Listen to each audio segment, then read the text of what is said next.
आइए बच्चों, अब हम जेंडर्स के विषय में सीखते हैं, जो कि नाउन्स का ही एक पार्ट है।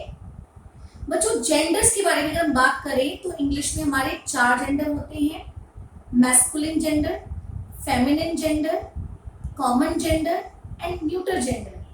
तो let us understand these genders one by one.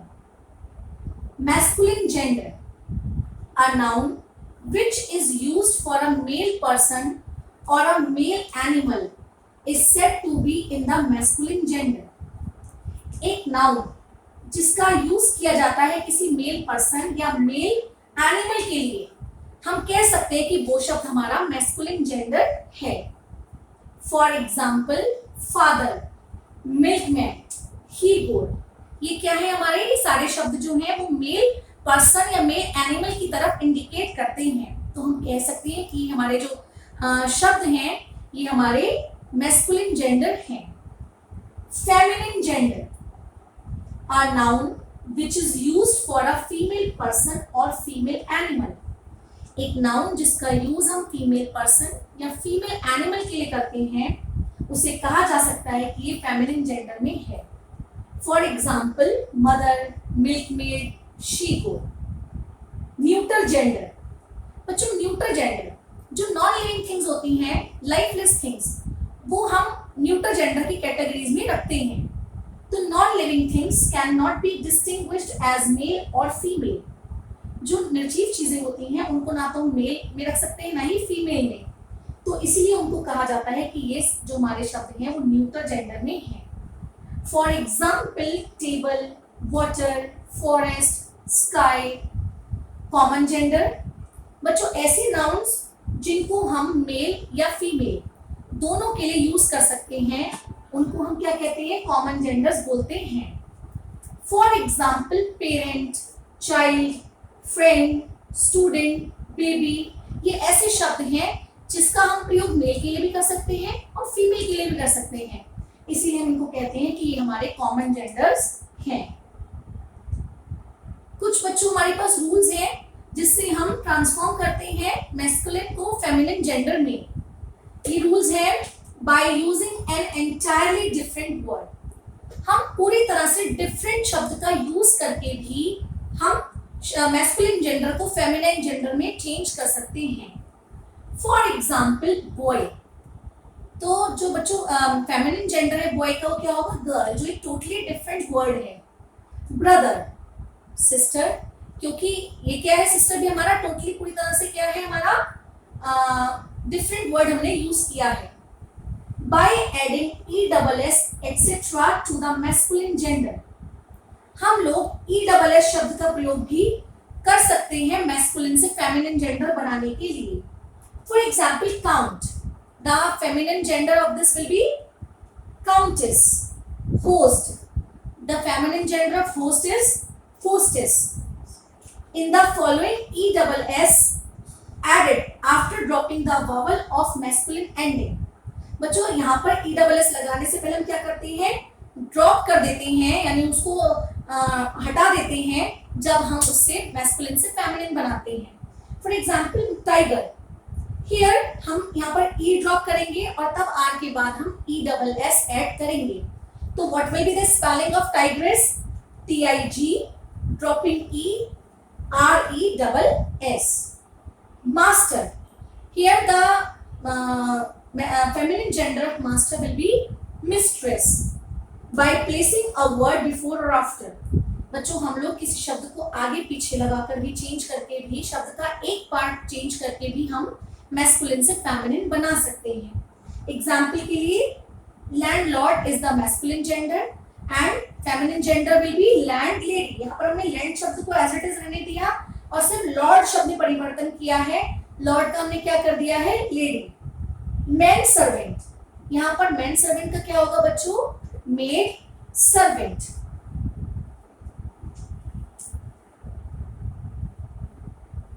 Underline the nouns and identify there genders. बच्चों यहाँ पर आपको नाउन्स को आइडेंटिफाई करना है और उनके जेंडर्स को बताना है। माला ट्रिप्ड ओवर अ केबल, यहाँ बच्चों माला, माला शब्द जो है वो किसको इंडिकेट करता है? फीमेल वर्ड को। फीमेल एक गर्ल का नाम है ये, इसलिए हम कह सकते हैं कि ये फेमिनिन जेंडर है। और केवल, केवल शब्द क्या है? न्यूट्रल जेंडर है, क्योंकि ये नेम है किसी भी नॉन लिविंग थिंग का। Her brother is a doctor. यहाँ बच्चों ब्रदर शब्द जो है वो क्या है? हमारा मैस्कुलिन जेंडर है, क्योंकि क्या है? किसी मेल पर्सन को इंडिकेट करता है। और डॉक्टर, डॉक्टर शब्द क्या है हमारा? एक प्रकार का ऐसा शब्द है, कॉमन शब्द है, जिसको हम मेल के लिए भी यूज कर सकते हैं, फीमेल के लिए भी यूज कर सकते हैं। A male can be a doctor और a female can be a doctor. Her son in law is a pilot. यहाँ पर बच्चों सन in law, sun in law क्या है? मेल शब्द है जो बताता है कि कोई मेल पर्सन के लिए इसका यूज हो रहा है। एंड पायलट, पायलट क्या है? कॉमन जेंडर है, क्योंकि पायलट शब्द का यूज जो है वो मेल के लिए भी किया जा सकता है और फीमेल के लिए भी किया जा सकता है। The bridegroom was greeted by his friend. Here बच्चों ब्राइडग्रूम, दूल्हा, ये शब्द है जो हम मेल पर्सन के लिए यूज करते हैं, इसलिए ये क्या है? मैस्कुलिन जेंडर है। और फ्रेंड, फ्रेंड शब्द क्या हमारा? कॉमन जेंडर है, क्योंकि हम इसका प्रयोग मेल के लिए भी कर सकते हैं बच्चों और फीमेल के लिए भी कर सकते हैं। आई होप स्टूडेंट्स आपको ये genders masculine, feminine, common and neutral gender समझ में आ गए होंगे। Let's move forward. अब बच्चों हम बात करेंगे केसेस की। अगर हम केस की बात करें तो केसेस जो है बच्चों को ये बताता है, आइडेंटिफाई करता है कि नाउन या प्रोनाउंस का क्या रोल है सेंटेंस में। और ये जो केसेस हैं वो मेनली थ्री क्लासिफाई किए जा सकते हैं, थ्री टाइप्स में। पहला है हमारा nominative case, when a noun और a pronoun is used as the subject of the word. जब हम कहते हैं, जब एक नाउन या प्रोनाउन को यूज करते हैं वर्ड के सब्जेक्ट की तरह, तो it is said to be in the nominative और सब्जेक्टिव केस। तो हम कह सकते हैं कि ये नॉमिनेटिव या सब्जेक्टिव केस में है। For example, Rajat got a bike. Here Rajat, Rajat क्या है? हमारा नाउन है, प्रॉपर नाउन है बच्चों, लेकिन यहाँ पर रजत का प्रयोग कैसे हुआ है? एज अ सब्जेक्ट हुआ है। किसने बाइक खरीदी? रजत ने। तो यहाँ पर रजत का प्रयोग जो है किस केस में हुआ है? हमारा सब्जेक्टिव केस में। सेकेंड केस है हमारा objective case, when a noun और pronoun is used as the direct object of the word. जब एक नाउन और प्रोनाउन को यूज किया जाता है डायरेक्ट ऑब्जेक्ट के रूप में वर्ब के, तो उसे कहा जा सकता है कि वो ऑब्जेक्टिव या एक्यूजेटिव केस में है। For example, we bought some oranges. हमने कुछ ऑरेंजेस खरीदे। यहाँ बच्चों ऑरेंजेस शब्द जो है, हमने क्या खरीदे? ऑरेंजेस खरीदे। तो यहाँ पर ऑरेंजेस का प्रयोग जो है एज अ डायरेक्ट ऑब्जेक्ट किया गया है। तो हम यहाँ पर कह सकते हैं कि ऑरेंजेस एक नाउन है जिसका प्रयोग वाक्य में ऑब्जेक्टिव केस के रूप में हुआ है। Possessive case, when a noun or pronoun shows ownership or possession। जब एक नाउन या प्रोनाउन ये दिखाता है कि हमारी ओनरशिप है, हमारा पोजेशन है, हमारा अधिकार है, तो इसे हम कह सकते हैं कि हमारा वाक्य जो है वो पॉजेसिव केस में है। For example, this is mirage desk. ये मीरा की डेस्क है। तो मीराज डेस्क, जो मीराज शब्द है, मीरा पर हमने अपोस्ट्रोफी एस का प्रयोग किया है पोजेशन शो करने के लिए। तो हम कह सकते हैं कि जो मीराज, ये जो मीरा पर अपोस्ट्रोफी ऐसे ये दिखाता है पोजेशन। तो यहाँ पर मीराज का प्रयोग क्या हुआ है? पॉजेसिव केस में हुआ है। आई होप स्टूडेंट्स आपको सब्जेक्टिव, ऑब्जेक्टिव और पॉजेसिव केस समझ में आ गए होंगे। चलिए बच्चों, हम कुछ एग्जाम्पल्स देखते हैं और देखते हैं कि हमें समझ में आया कि नहीं कि कौन सा केस नॉमिनेटिव है, कौन सा ऑब्जेक्टिव और कौन सा possessive. Let us look at these sentences. Mahesh went to the shop. In this sentence बच्चों महेश, महेश हमारा कौन सा केस है? यस बच्चों, नॉमिनेटिव केस या सब्जेक्टिव केस, क्योंकि यहाँ पर महेश का प्रयोग सब्जेक्ट के रूप में किया गया है। This is Richa's bag.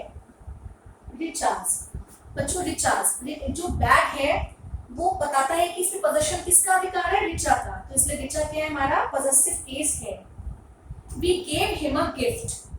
Here बच्चों गिफ्ट, गिफ्ट जो है वो यहाँ पर ऑब्जेक्टिव केस है क्योंकि हमने उसको क्या दिया, गिफ्ट दिया।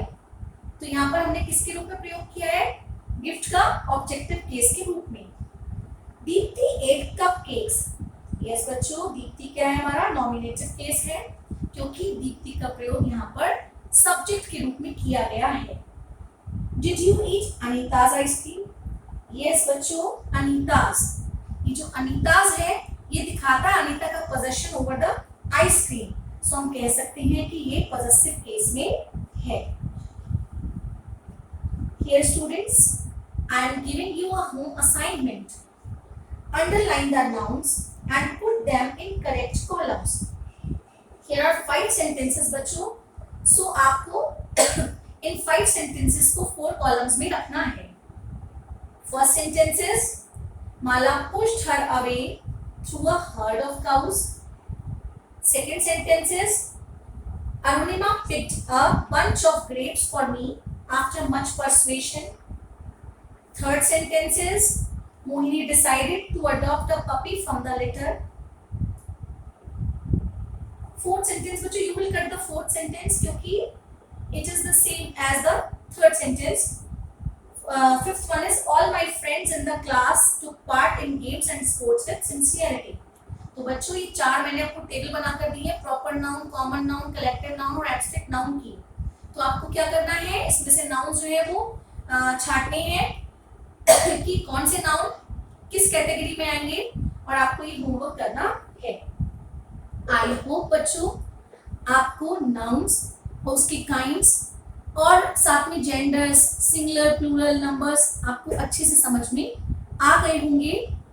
So students, keep on working hard and stay safe at home. Thank you.